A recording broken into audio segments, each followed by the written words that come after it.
Olá, meus amados amigos, irmãos, bem-vindos mais uma vez ao canal Palavra e Estudos Bíblicos. Estamos aqui neste momento para juntos nós, mais uma vez, aprendermos mais uma porção da santa e gloriosa Palavra de Deus. E antes de nós lermos o texto a ser abordado, a ser discorrido, eu quero pedir a vocês mais uma vez para que, ao visualizar o vídeo, não deixe de dar o seu like, não deixe de ativar o sininho de notificações e, sobretudo, não deixe de se inscrever. Nos ajude aí para que o canal possa crescer com a graça de Deus. Amém? Então, eu conto com todos vocês, em nome de Jesus. Pois bem, amados, hoje o texto a ser abordado na santa e gloriosa Palavra de Deus está contido no capítulo 4 do Evangelho do Senhor Jesus, escrito por João, o capítulo 4, e nós vamos ler a partir do versículo 1. Nos acompanhe nesta leitura com a graça de Deus. Então, o versículo 1 do capítulo 4 do Evangelho de João diz assim: E quando o Senhor entendeu que os fariseus tinham ouvido que Jesus fazia e batizava mais discípulos do que João, ainda que Jesus mesmo não batizava, mas os seus discípulos, deixou a Judeia e foi outra vez para a Galileia. E era-lhe necessário passar por Samaria. Foi, pois, a uma cidade de Samaria chamada Sicar, junto da herança que Jacó tinha dado a seu filho José. E estava ali a fonte de Jacó. E Jesus, pois, cansado do caminho, assentou-se, e assim junto da fonte. Era isto quase a hora sexta. Veio então uma mulher de Samaria tirar água, e disse-lhe Jesus: Dá-me de beber, porque os seus discípulos tinham ido à cidade comprar comida. Disse-lhe então a mulher: Como que, sendo tu judeu, me pedes de beber a mim, que sou mulher samaritana? Porque os judeus, eles não combinavam com os samaritanos. E Jesus respondeu-lhe: Se tu conhecesse o dom de Deus, e quem é que te diz, dá-me de beber, tu lhe pedirias, e ele te daria água viva. Disse-lhe a mulher: Senhor, tu não tens com que atirar, e o poço é fundo. Onde, pois, tens a água viva? É o Senhor maior do que o nosso pai Jacó, que nos deu o poço, e ele bebeu ele próprio dele, e também os seus filhos e o seu gado? E então o Senhor Jesus respondeu e disse-lhe: Qualquer que beber desta água tornará a ter sede, mas aquele que beber da água que eu lhe der, nunca terá sede, porque a água que eu lhe der se fará nele uma fonte de água que jorre para a vida eterna. Disse-lhe a mulher: Senhor, dá-me dessa água, para que não mais tenha sede e não venha aqui tirá-la. Disse-lhe Jesus: Vai, chama o teu marido e vem cá. A mulher respondeu e disse: Não tenho marido.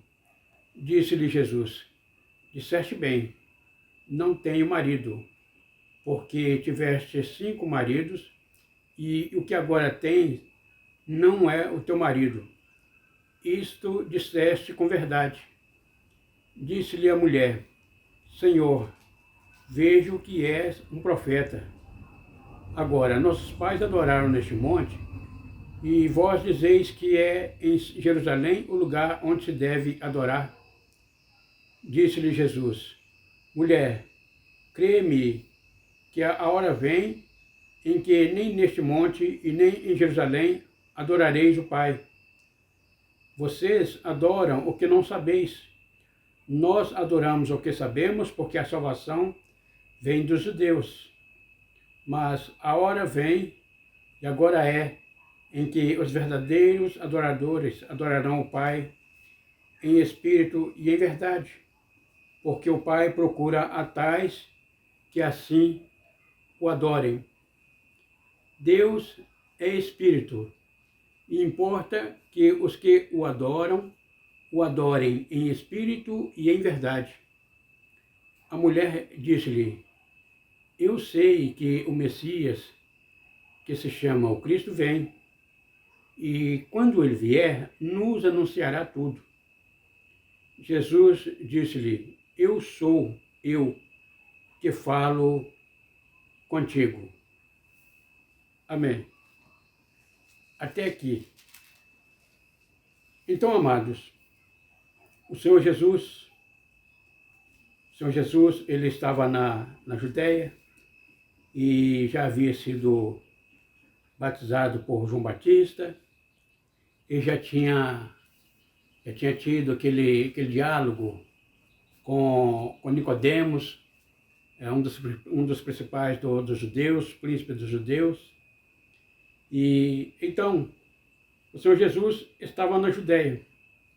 E então, surgiu então uma conversa entre os fariseus, que o Senhor Jesus, que tinha chegado depois de João Batista, estava fazendo mais discípulos e estava batizando mais discípulos do que João Batista.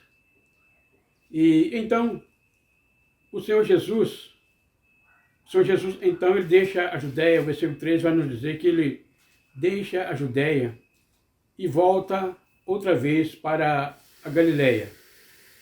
A Galileia, chamada Galileia dos gentios, era um território israelense ou israelita, mas pertencente, era uma herdade, era um território que outrora havia pertencido a Zebulon e Naftali. E então era um território fora das cercanias, fora, vamos dizer assim, fosse dizendo na linguagem de hoje, fora do município ou do estado da Judéia. Eram todos judeus, eram todos israelitas, porém, este território, os seus habitantes não eram descendentes de Judá. E então o Senhor Jesus, ele deixa a Judéia, porque o Senhor Jesus, ele entende que aquela conversa que surgiu entre os fariseus, o objetivo dessa conversa era criar uma certa controvérsia entre o Senhor Jesus e entre João Batista, ou vice-versa. Mas acontece que o próprio João Batista já tinha declarado humildemente que aquele que veio depois dele era maior do que ele, e que ele era do céu, mas aquele que veio depois dele e que ele veio da terra, ele, João Batista, veio da terra, e que aquele que veio após ele era do céu. E então, tanto João Batista quanto o Senhor Jesus, nenhum dos dois entrou naquela tentativa de criar-se uma controvérsia entre João Batista e Jesus. E então Jesus deixa a Judéia e vai para a Galileia até o breve findamento da caminhada de João Batista, porque logo João Batista seria preso e seria morto na prisão. E todos nós conhecemos como que aconteceu, como que houve, né, a morte de João Batista. E então o Senhor Jesus vai então para a Galileia. E o versículo 4 diz assim: e era-lhe necessário passar por Samaria. Então o Senhor Jesus, quando ele deixa a Judéia e volta para a Galileia, então o intento dele não era só evitar uma controvérsia entre o seu ministério, que estava iniciando, e o ministério de João Batista, que estava se findando, a missão de João Batista estava se findando. E então, mas também era-lhe necessário passar por Samaria. Ele entendia que ele precisava passar por Samaria. Era uma necessidade. Até mesmo porque a maioria esmagadora dos judeus, quando eles iam da Judéia para a Galileia, eles evitavam passar pelos territórios de Samaria, dado o clima de hostilidades, que havia entre judeus e samaritanos. Então eles passavam pelo caminho da Cisjordânia. Era um caminho que passava ao largo, passava fora das cercanias, dos territórios dos samaritanos. E então, assim também os samaritanos, eles evitavam também passar por esse caminho, pela Cisjordânia, no intuito de evitar, para que se evitasse um encontro desagradável entre grupos de judeus e grupos de samaritanos, que não raras vezes, esses encontros, às vezes, eles terminavam em hostilidades, em ofensas, e não por acaso, até mesmo algumas vezes até em agressões corporais. Então, por isso, os judeus, eles evitavam atravessar o território de Samaria, com destino à Galileia, e também os samaritanos, eles evitavam o caminho da Cisjordânia. Mas acontece que aqui, o Senhor Jesus, ele fez questão de passar por Samaria. É bem verdade que o caminho, passando pelo território de Samaria, pelo território dos samaritanos, então o caminho era bem mais curto, era um atalho. Era um atalho que encurtava a viagem aproximadamente em 1 a 2 dias, provavelmente, em 1 a 2 dias de caminhada. Então encurtava bem, era um bom atalho. Mas este atalho era evitado pelos judeus. Mas o Senhor Jesus vai com seus discípulos e passa então por Samaria, chegando à cidade de Sicar, a cidade onde havia habitado Jacó, o patriarca. E então Jesus chega em Sicar. E chegando lá, ele envia os seus discípulos até a cidade para comprar alimentos, para comprar mantimentos. E então, o fato do Senhor Jesus enviar os discípulos à cidade, depois nós vamos compreender que não foi uma coincidência, não foi simplesmente que o Senhor Jesus resolveu de repente mandar eles à cidade, todos à cidade, e ficar sozinho junto ao poço de Jacó. É porque, na verdade, quando o texto diz aqui, o versículo 4 diz que era-lhe necessário passar por Samaria, essa necessidade, depois nós vamos compreender que essa necessidade não era de ordem geográfica. Não era para aproveitar um atalho. É porque o Senhor Jesus, ele tinha um encontro junto ao poço de Jacó. Então, queridos, sempre quando o Senhor Jesus mudava uma rota ou ia de encontro a uma pessoa necessitada, nós devemos saber que esse encontro nunca se dava de uma forma coincidencial. Porque o Senhor Jesus não trabalha com coincidências. Deus não trabalha com coincidências. Deus sabe de todas as coisas. E o Senhor Jesus, ele tinha um encontro marcado no poço de Jacó, na cidade de Sicar, na herança que Jacó tinha dado aos antepassados de José, seu filho. E então, diz o texto aqui no versículo 6, que o versículo 5, foi pois a uma cidade de Samaria, chamada Sicar, junto da herança que Jacó tinha dado a seu filho José. E estava ali a fonte de Jacó. Então o Senhor Jesus, pois cansado do caminho, assentou-se. assentou-se assim junto da fonte. Então, é bem verdade que o Senhor Jesus, ele realmente ele estava cansado. Ele estava cansado, ele é verdadeiro Deus, verdadeiro homem. Então, como homem, ele sentia, nós sabemos, ele sentia sede, sentia fome, sentia cansaço. E naquele período, as jornadas eram feitas, na maioria das vezes, era a pé mesmo, era caminhando mesmo, né? A não ser aqueles que eram pessoas comerciantes, abastados, que tinham muitos jumentos, camelos, mas geralmente essa caminhada era empreendida a pé.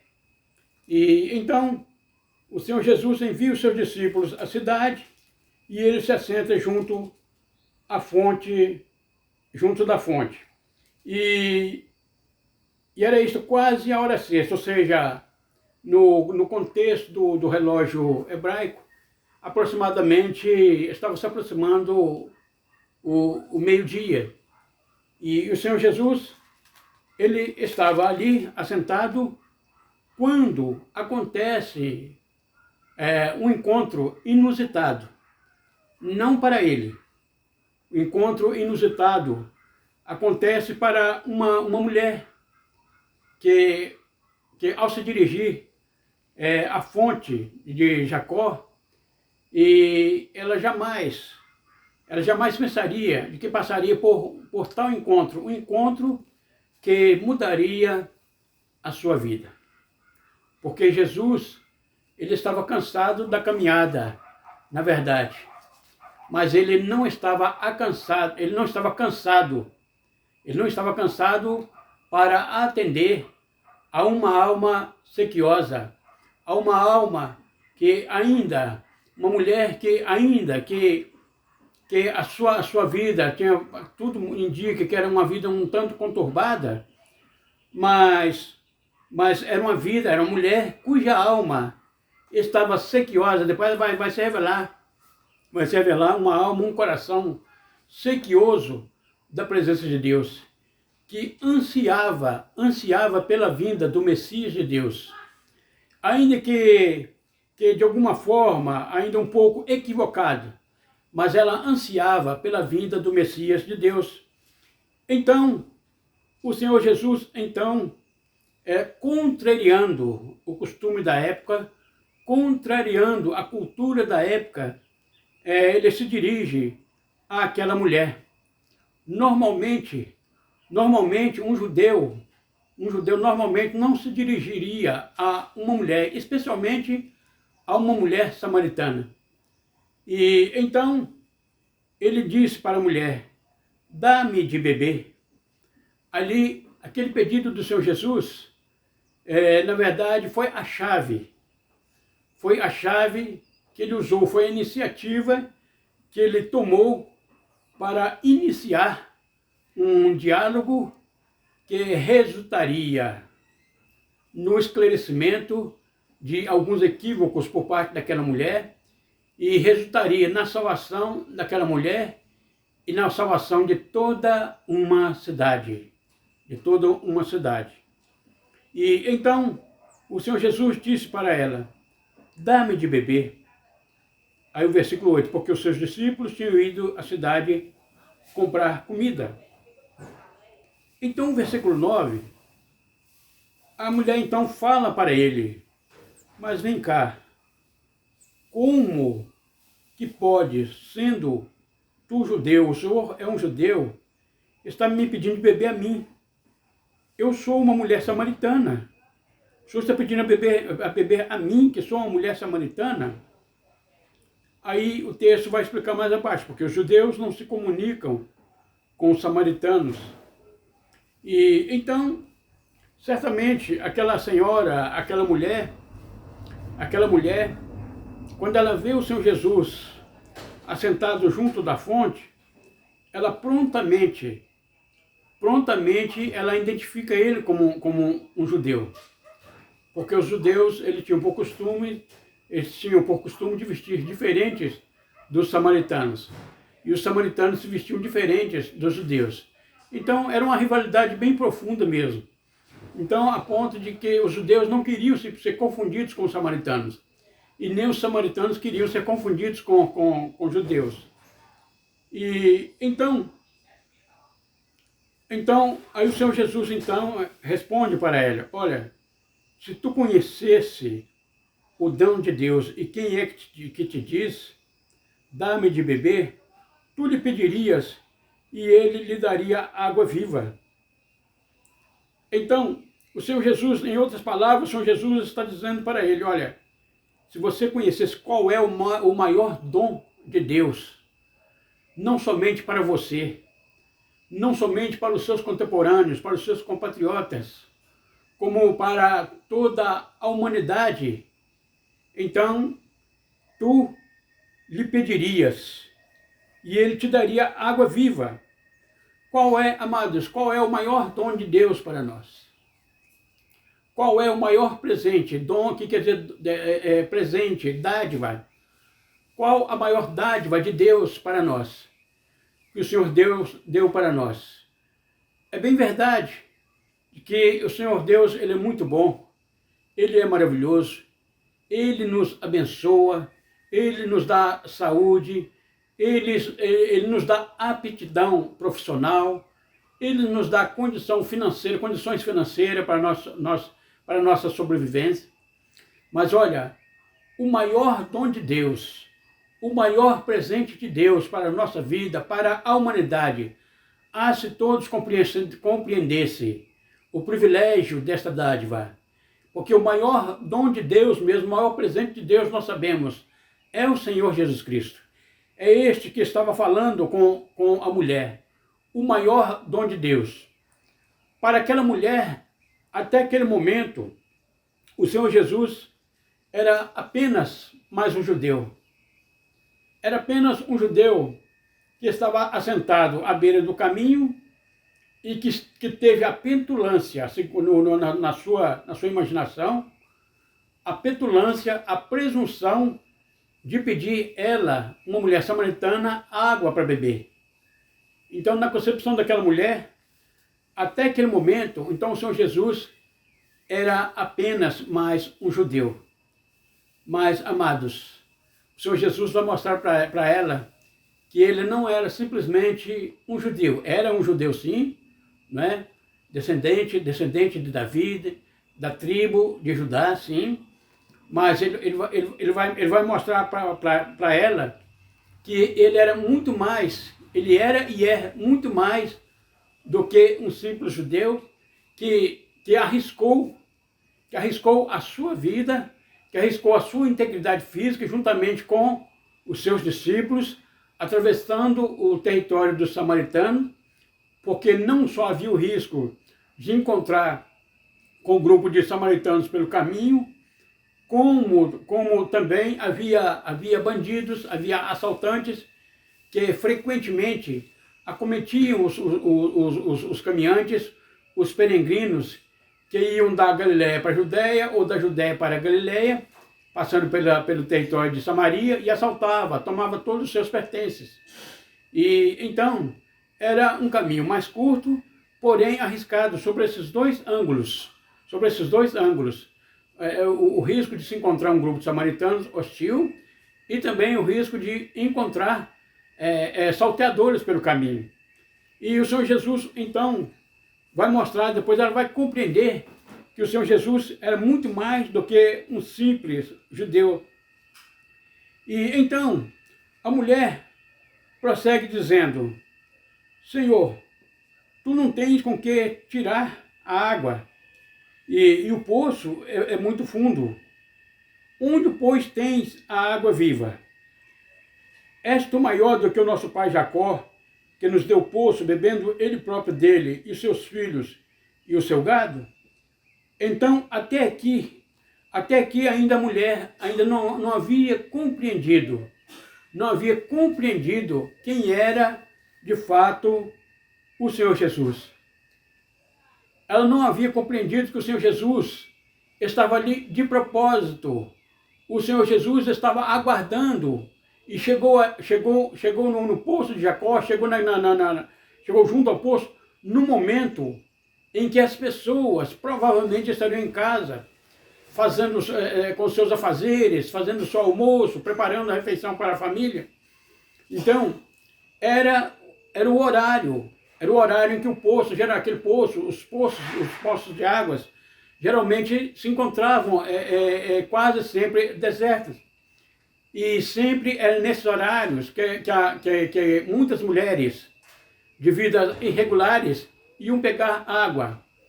O texto que nós lemos, em nenhum momento nos diz que esta mulher era uma mulher prostituta, não. Mas, só que o seu antecedente de vida mostra que, no mínimo, ela era uma mulher de vida conturbada. Mas o Senhor Jesus, ele chega no poço, ele chega ali no horário em que ele sabia que aquela mulher, aquela alma sequiosa, iria em busca de água e ali ele travaria com ela aquele maravilhoso diálogo, aquele maravilhoso relacionamento que levaria ela à salvação. Graças a Deus. Nós observamos que quase sempre, quando o Senhor Jesus operava um milagre na vida de um homem, de uma mulher, de uma pessoa, quase sempre, paralelo ao milagre, o Senhor Jesus travava um relacionamento, travava um diálogo, uma conversa, tanto às vezes para esclarecer algum equívoco com relação a ele, ou mesmo porque Deus, amados, Deus, ele sendo puro, ele sendo perfeito, ele sendo santo na mais perfeita essência da palavra santo, Deus, ele tem prazer, Deus quer um relacionamento conosco. O Senhor Jesus, ele quer um relacionamento conosco, ele quer conversar conosco, ele quer que nós conversamos com ele. É tanto que o Senhor, ele sabe tudo que nós necessitamos antes de nós pedirmos, mas nós falamos com ele num relacionamento. Não é por isso, queridos, que as nossas orações, as nossas falas com o Senhor Deus, não é uma repetição de palavras, não é um mantra, uma repetição de palavras mágicas, porque um diálogo para ser autêntico e para ser prazeroso, ele não pode ser um amontoado de palavras sem sentidos e repetitivas. Tem que ser palavras simples, palavras vindas do nosso coração, vindas da nossa alma, mas palavras que configura num diálogo maravilhoso, numa estreiteza de comunhão entre o Senhor Deus e nós, e entre nós o Senhor Deus. Então, o Senhor Jesus torna a falar para ela: qualquer que beber desta água tornará a ter sede, mas aquele que beber da água que eu lhe der, nunca terá sede, porque a água que eu lhe der se fará nele uma fonte de água que jorre para a vida eterna. Graças a Deus. Então, amados, aqui o Senhor Jesus, então, ele vai saindo paulatinamente, progressivamente, do âmbito físico, do âmbito natural, do âmbito normal para o âmbito espiritual. Ele vai introduzindo, ele vai conduzindo a conversa, vai conduzindo o diálogo com aquela senhora para do campo natural, do campo físico, para o campo espiritual, como um excelente, o melhor dos evangelistas, né? E então ele prossegue: mas aquele que beber da água que eu lhe der, nunca terá sede, porque a água que eu lhe der se fará nele uma fonte de água que jorre para a vida eterna. Quando ele diz essas palavras já no campo espiritual, essas palavras toca então o coração, a alma daquela mulher. E aquela mulher, ainda mesmo sem compreender plenamente o alcance das palavras do Senhor Jesus, porque diz aqui, o versículo 15, disse-lhe a mulher: Senhor, dá-me dessa água, para que não mais tenha sede e não venha mais aqui tirá-la. Então agora o Senhor Jesus, ele mais uma vez aprofunda a conversa do âmbito natural para o âmbito espiritual. Como? Aí disse o Senhor Jesus, vai, chama o teu marido e vem cá. Aí a mulher responde para ele, não tenho marido. Disse-lhe Jesus, disseste bem, não tenho marido, porque você já teve 5 maridos, e o que agora tens não é o teu marido. Isto disseste com verdade. Então, queridos, aqui o Senhor Jesus aborda uma situação na vida da mulher que parece uma situação bem incomum. Uma mulher que já tinha tido 5 maridos e agora o que estava convivendo com ela não era casado com ela. Ou seja, não era um marido assim legalmente constituído. Não era um marido pelas vias do matrimônio, pelas vias do casamento.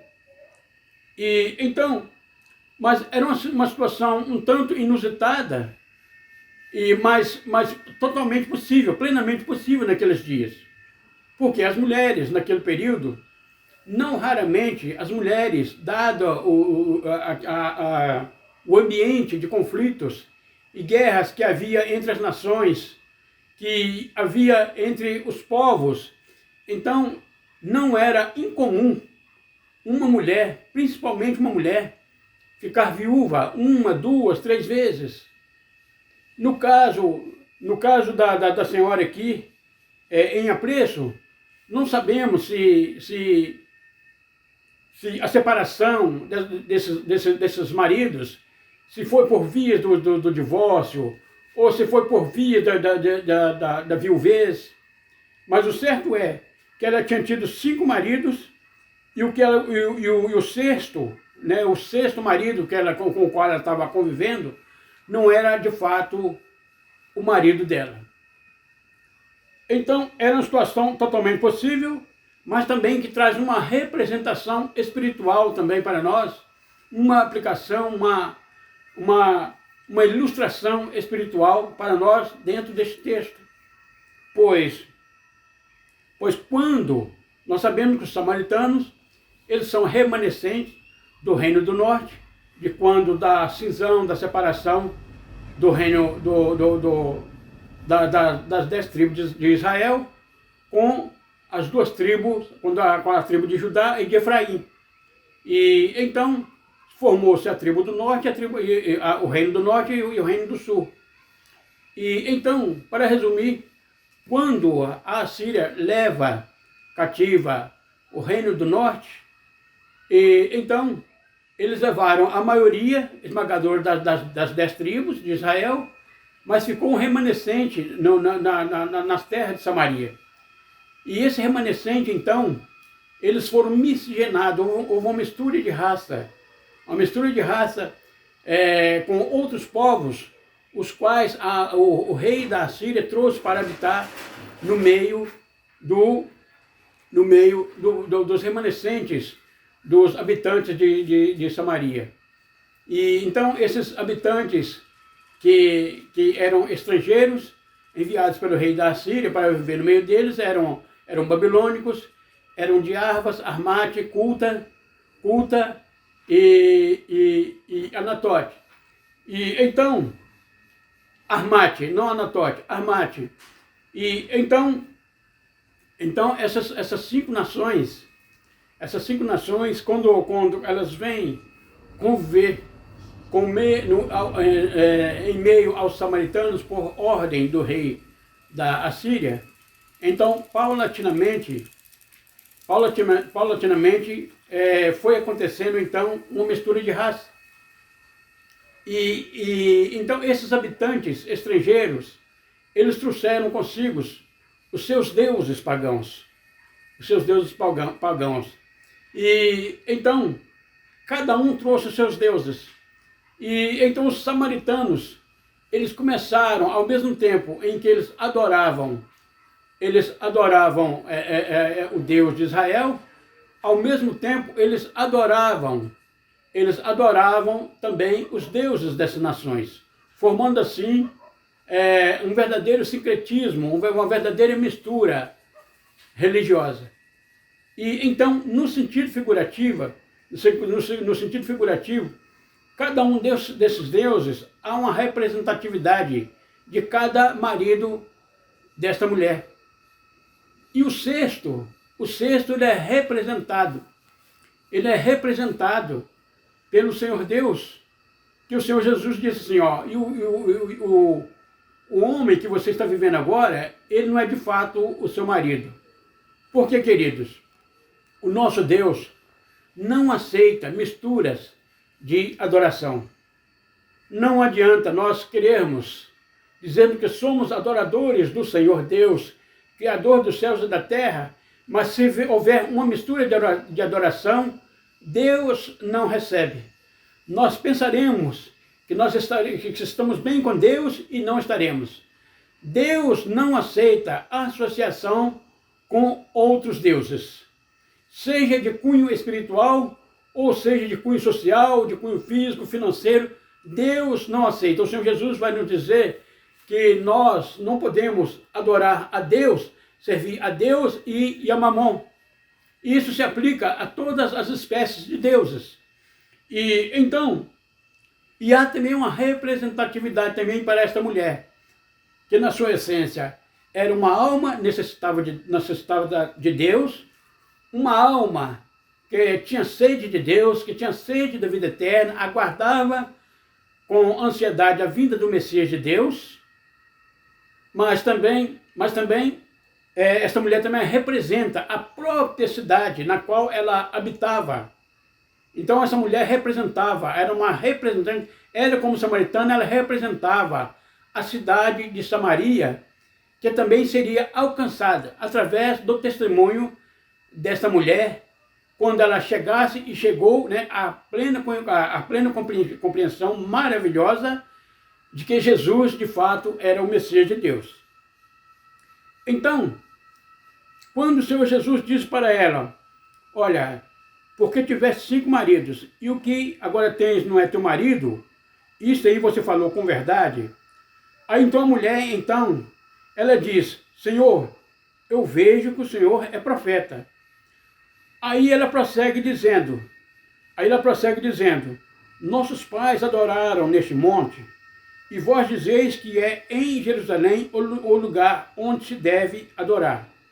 Então, essa questão era uma das questões que traziam rivalidades entre os samaritanos e entre os judeus.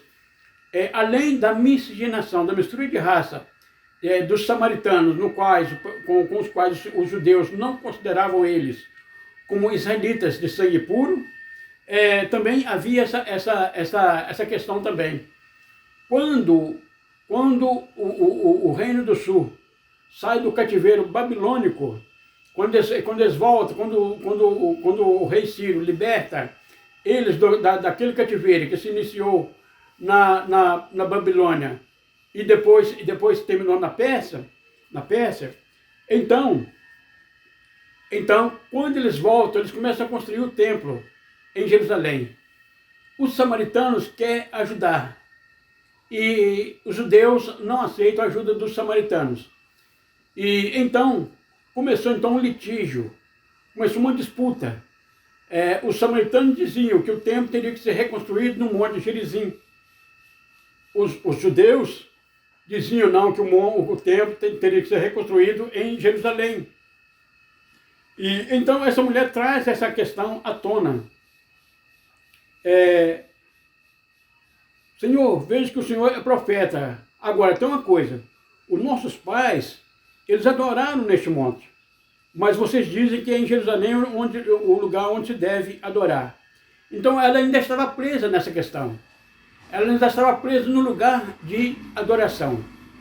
Amados, é bem verdade que nós devemos ter um lugar para congregar, é bom ter um lugar para congregar, um ministério, não é?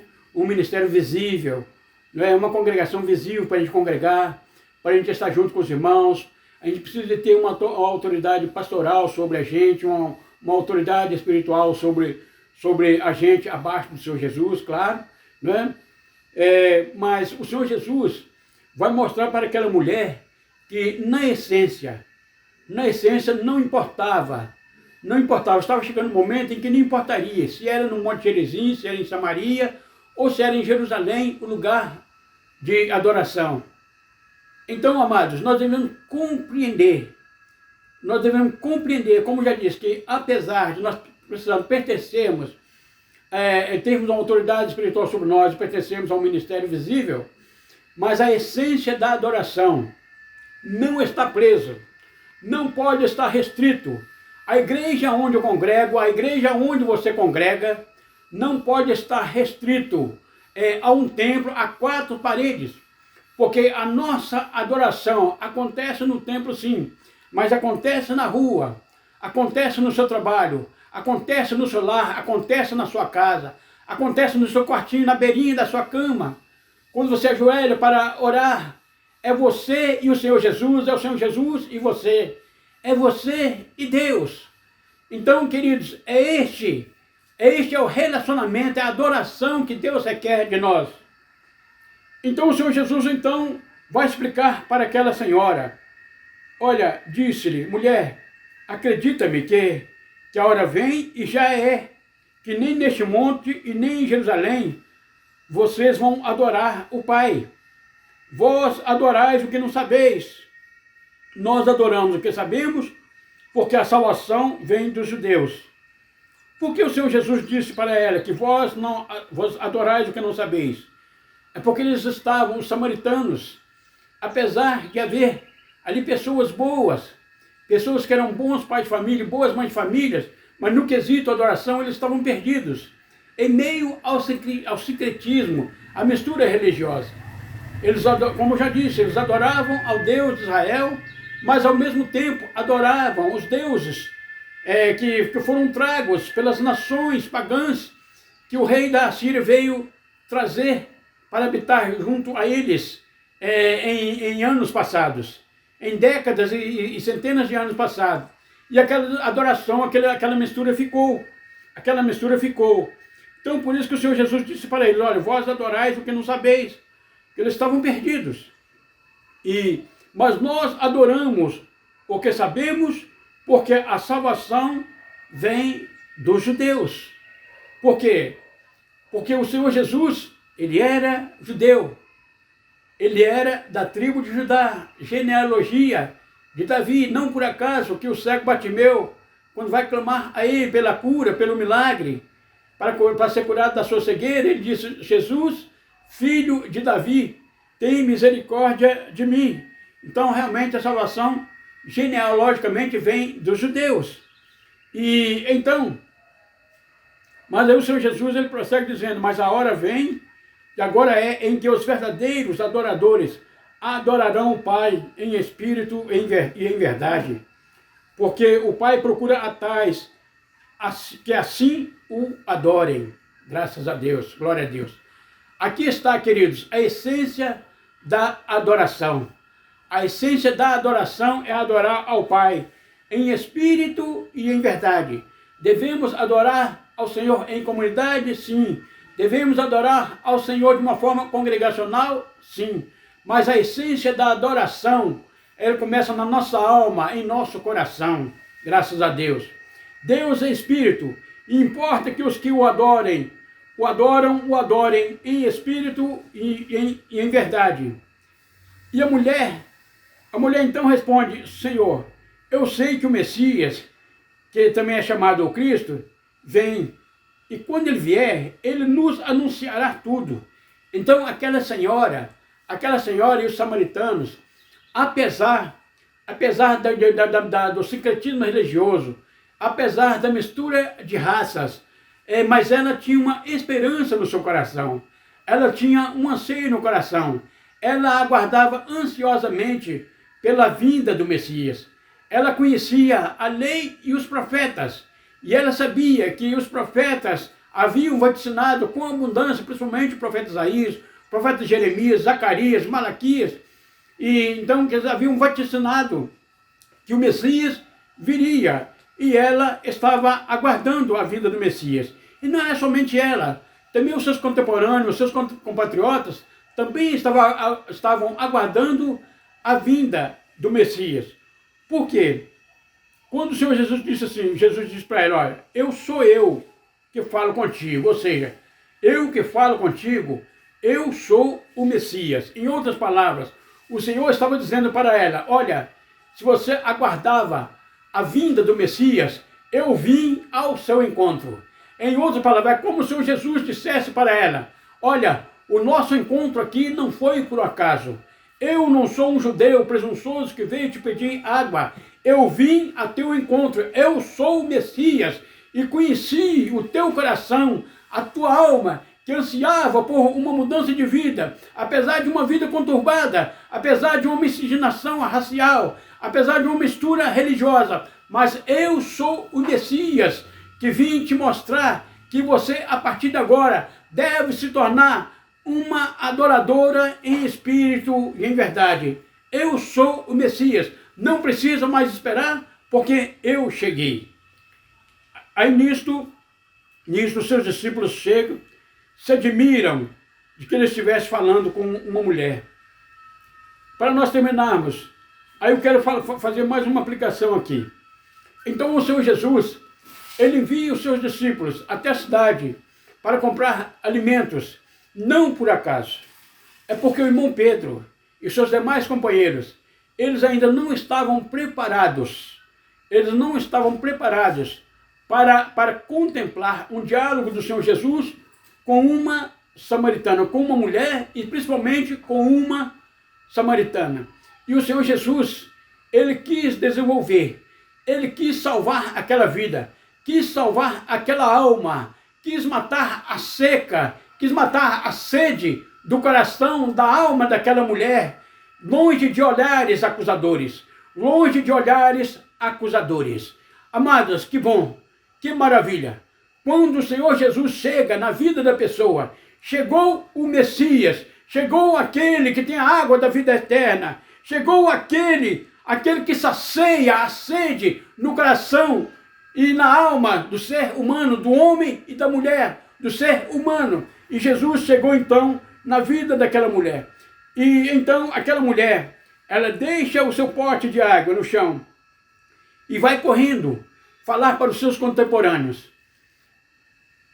Vem cá, vocês precisam de ver um homem que falou toda a minha vida sem eu falar nada com ele. E ele, é como se ela dissesse em nossas palavras, e ele tem palavras que falam no coração da gente, que falam na alma da gente. Este homem, porventura, não é o Messias? Ele é o Messias. E o texto diz que eles correm então com a mulher, vai lá, ouve o Senhor Jesus falar, e eles começam a crer no Senhor Jesus. E então aquele grupo de pessoas, de almas sequiosas, eles então convidam o Senhor Jesus, e o Senhor Jesus fica com eles dois dias, e aquela cidade, ou a maioria esmagadora daquela cidade, ela é salva, porque o Messias de Deus não olha, não está olhando o seu coração, é um coração judeu. Se o coração é um coração samaritano, se a alma é uma alma brasileira, se é uma alma portuguesa, se é uma alma espanhola, se é um africano, Jesus quer salvar da mistura religiosa. Jesus quer desfazer os enganos da nossa vida. Jesus quer apagar o nosso passado. Jesus quer mudar a nossa vida. E, sobretudo, satisfazer a nossa sede de Deus, a nossa sede de uma aproximação, de uma comunhão com Deus. Quer matar, quer satisfazer a nossa sede e quer restabelecer conosco um relacionamento vivo e puro com Deus. Não por acaso que ele disse, eu sou o caminho, a verdade e a vida, e ninguém vai ao Pai a não ser por mim. Que Deus nos abençoe em nome de Jesus.